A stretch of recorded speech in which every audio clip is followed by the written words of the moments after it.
키다리 아저씨. 매월 첫째 수요일은 진저리 처지는 우울한 날이었다. 그날이 다가오면 불안으로 가슴 조여야 하고 용기를 내어 참아야 하며 지나간 후엔 될수록 빨리 잊어버리고 싶은 그러한 날이었다. 방과 마루를 구석구석까지 깨끗이 닦아야 하고 모든 의자들도 먼지 하나 없도록 해야 하며 모든 침대의 이부자리도 구김살 하나 없이 해야 했다. 97명이나 되는 어린 고아들에게 깨끗이 세수를 시키고 머리를 빗겨주고 또 새로 풀먹인 싸구려 무명 옷을 입혀주지 않으면 안 되었다. 97명의 고아들은 잠시도 가만히 있지 않아 일은 더욱 힘들었다. 또한 고아들에게 어떤 행동을 해야 하며 이사님이 물어보았을 때 네, 그렇습니다. 아니요, 그렇지 않습니다. 로 대답하는 법을 가르쳐 주어야 했다. 그날은 정말 괴로운 날이었다. 제루샤 에버트는 가장 나이 많은 고아이기 때문에 불행하게도 이 일들을 해내지 않으면 안 되었다. 그러나 그날 이 특별한 첫째 수요일의 일과도 드디어 끝나게 되었다. 제루샤는 고아원에 온 귀빈들에게 대접할 샌드위치를 만들던 부엌에서 몰래 빠져나와 보통 때 늘 하던 일을 끝내기 위해 2층으로 올라갔다. 제루샤가 특별히 책임지고 있는 방은 F실인데 그곳에는 일렬로 줄지어 놓여 있는 11개의 작은 침대에 3살부터 7살까지의 꼬마 11명이 누워 있었다. 제루샤는 아이들을 모아놓고 그들의 엉클어진 옷을 펴주고 코를 닦아준 다음 빵과 우유와 말린 자두 푸딩을 먹게 될 즐거운 30분 동안을 위해 신이 나 있는 그 아이들을 질서정연하게 정렬시켜 식당으로 데리고 갔다. 그리고 나서 제루샤는 창문 옆자리에 털썩 주저앉아 차가운 유리창에 얼굴을 갖다 대었다. 그녀는 그날 새벽 5시부터 내내 앉지도 못하고 이 사람 저 사람의 심부름을 도맡아 했으며 신경질적인 원장한테 잔소리도 듣고 독촉도 받았다. 원장인 리페트 부인은 이사들이나 여자 손님들 앞에서는 조용하고 위험 있는 태도를 보였지만 사람들의 눈이 없는 곳에서는 절대 그렇지 않았다.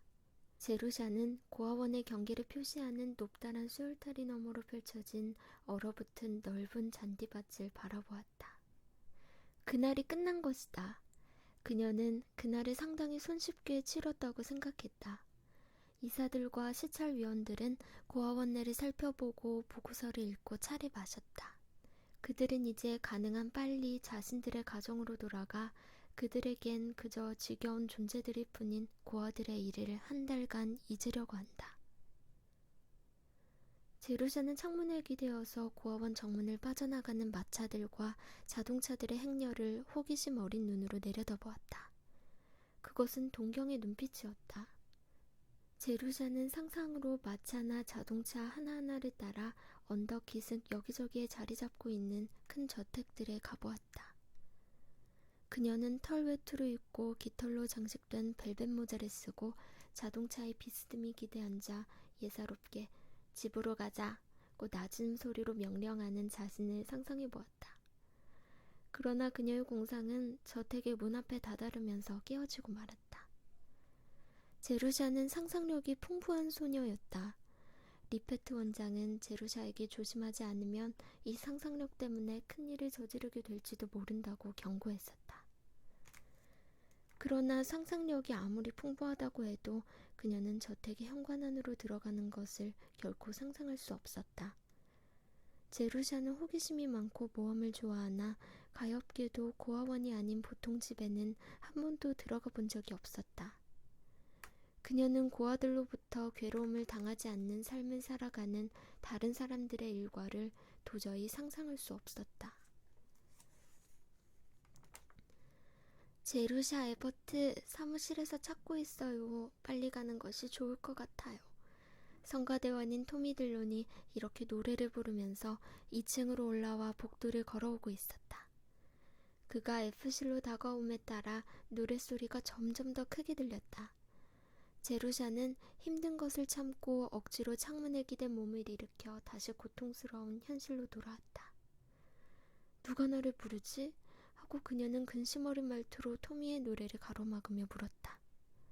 사무실에서 리페트 원장님이요. 그런데 원장님이 화가 많이 난 것 같아요. 아멘. 토미는 경건하게 읊조리면서 대답을 했는데 심술로 가득한 말투는 아니었다. 마음이 괴팍해질 대로 괴팍해질 어린 고아라지만 화난 원장에게 꾸중 들으러 불려가는 누나에겐 동정심을 느낄 수밖에 없었다. 토미는 제루샤 누나가 가끔 그의 팔을 잡아당겨 코가 떨어져 나갈 정도로 아프게 닦아주기도 하지만 그녀를 좋아했다. 제루샤는 더 이상 묻지 않고 나갔으나 그녀의 이마에는 두 줄의 주름이 생겨 있었다. 또 무엇이 잘못되었을까 하고 그녀는 생각해 보았다. 샌드위치가 너무 두꺼웠단 말인가? 호두과자에서 호두 껍질이 나왔단 말인가? 여자 방문객 중에서 한 분이 구멍난 수지의 양말을 보았단 말인가? 아니면 혹시 내가 맡은 F실의 어떤 철부지가 이사님에게 버릇없는 말을 했을까? 그렇다면 정말 큰일인데. 아래층의 기다란 홀에는 아직 불이 켜있지 않았다. 제루샤가 아래층으로 내려갔을 때 마지막으로 떠나는 이사가 주차장으로 통하는 문을 막 나가고 있는 모습이 보였다. 제루샤는 그 남자가 지나가는 모습만을 얼핏 보았다. 그 인상은 단지 그 남자의 키가 크다는 것뿐이었다. 그 이사는 손을 흔들어 구부러진 차도에서 기다리고 있는 자동차를 불렀다. 자동차가 움직이기 시작하여 문 쪽으로 다가오자 잠깐 동안 환한 헤드라이트 불빛을 정면으로 비추어 건물 안의 벽에 그의 그림자를 선명하게 비추었다. 기다랗게 늘어진 다리와 팔의 그림자가 마루에서 복도의 벽 위로 기어 올라갔다. 그것은 꼭 휘청휘청 걸어가는 거대한 장님거미 같아 보였다. 근심으로 찌푸렸던 제루샤의 얼굴은 금세 웃는 얼굴로 변했다. 명랑한 천성 덕분으로 그녀는 언제나 즐거울 수 있는 것에 대해 아주 사소한 것이라도 놓치지 않았다. 만일 이사의 위압감을 주는 얼굴에서 무언가 흥미있는 일을 찾아낼 수 있다면 그것은 생각지도 않은 큰 수확인 것이다. 원장 사무실로 향하는 제루샤는 이 하찮은 사건으로 기분이 다시 쾌활해졌기 때문에 리페트 원장에게 밝게 웃는 얼굴로 대할 수 있었다. 원장의 얼굴이 엄격히 말해서 웃고 있었다곤 할 수 없을지라도 적어도 상냥한 표정은 하고 있었다. 원장의 얼굴 표정은 그녀가 손님을 대할 때 보이는 것과 거의 흡사한 유쾌한 표정이었다. 제루샤 앉거라. 너에게 기니 할 말이 있다. 제루샤는 바로 곁에 있는 의자에 앉아 숨도 제대로 못 쉬고 다음 말을 기다렸다. 자동차 헤드라이트 불빛이 창문을 잠깐 비추자 리페트 원장은 그쪽을 힐끗 보았다. 제루샤는 힘든 것을 참고 억지로 창문에 기댄 몸을 일으켜 다시 고통스러운 현실로 돌아왔다. 누가 나를 부르지? 하고 그녀는 근심 어린 말투로 토미의 노래를 가로막으며 물었다. 사무실에서 리페트 원장님이요. 그런데 원장님이 화가 많이 난 것 같아요. 아멘. 토미는 경건하게 읊조리면서 대답을 했는데 심술로 가득한 말투는 아니었다. 마음이 괴팍해질 대로 괴팍해질 어린 고아라지만 화난 원장에게 꾸중 들으러 불려가는 누나에겐 동정심을 느낄 수밖에 없었다. 토미는 제루샤 누나가 가끔 그의 팔을 잡아당겨 코가 떨어져 나갈 정도로 아프게 닦아주기도 하지만 그녀를 좋아했다. 제루샤는 더 이상 묻지 않고 나갔으나 그녀의 이마에는 두 줄의 주름이 생겨 있었다. 또 무엇이 잘못되었을까 하고 그녀는 생각해 보았다. 샌드위치가 너무 두꺼웠단 말인가? 호두과자에서 호두 껍질이 나왔단 말인가? 여자 방문객 중에서 한 분이 구멍난 수지의 양말을 보았단 말인가? 예사롭게 집으로 가자고 낮은 소리로 명령하는 자신을 상상해 보았다.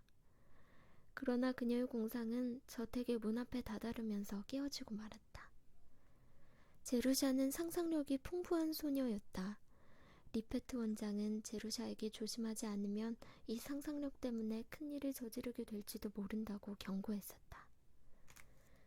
그러나 상상력이 아무리 풍부하다고 해도 그녀는 저택의 현관 안으로 들어가는 것을 결코 상상할 수 없었다. 제루샤는 호기심이 많고 모험을 좋아하나 가엾게도 고아원이 아닌 보통 집에는 한 번도 들어가 본 적이 없었다. 그녀는 고아들로부터 괴로움을 당하지 않는 삶을 살아가는 다른 사람들의 일과를 도저히 상상할 수 없었다. 제루샤 에버트, 사무실에서 찾고 있어요. 빨리 가는 것이 좋을 것 같아요. 성가대원인 토미 딜론이 이렇게 노래를 부르면서 2층으로 올라와 복도를 걸어오고 있었다.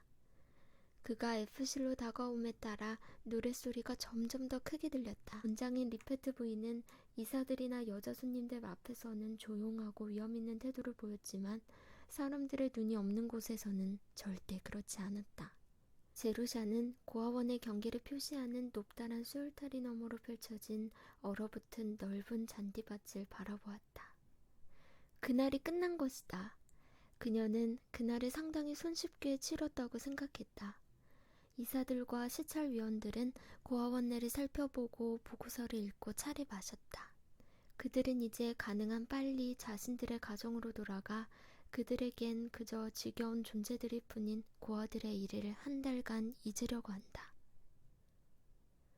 제루샤는 창문에 기대어서 고아원 정문을 빠져나가는 마차들과 자동차들의 행렬을 호기심 어린 눈으로 내려다보았다. 그것은 동경의 눈빛이었다. 제루샤는 상상으로 마차나 자동차 하나하나를 따라 언덕 기슭 여기저기에 자리 잡고 있는 큰 저택들에 가보았다. 그녀는 털 외투를 입고 깃털로 장식된 벨벳 모자를 쓰고 자동차에 비스듬히 기대앉아 키다리 아저씨. 매월 첫째 수요일은 진저리 쳐지는 우울한 날이었다.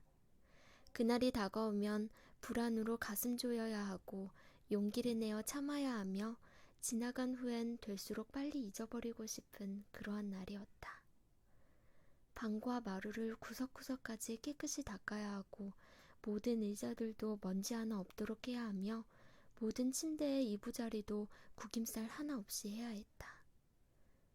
97명이나 되는 어린 고아들에게 깨끗이 세수를 시키고 머리를 빗겨주고 또 새로 풀먹인 싸구려 무명 옷을 입혀주지 않으면 안 되었다. 97명의 고아들은 잠시도 가만히 있지 않아 일은 더욱 힘들었다.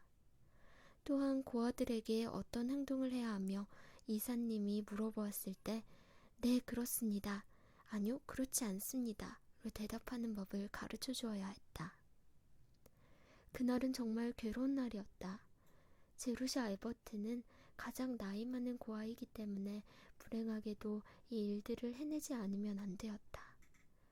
그러나 그날 이 특별한 첫째 수요일의 일과도 드디어 끝나게 되었다. 제루샤는 고아원에 온 귀빈들에게 대접할 샌드위치를 만들던 부엌에서 몰래 빠져나와 보통 때 늘 하던 일을 끝내기 위해 2층으로 올라갔다. 제루샤가 특별히 책임지고 있는 방은 F실인데 그곳에는 일렬로 줄지어 놓여 있는 11개의 작은 침대에 3살부터 7살까지의 꼬마 11명이 누워 있었다.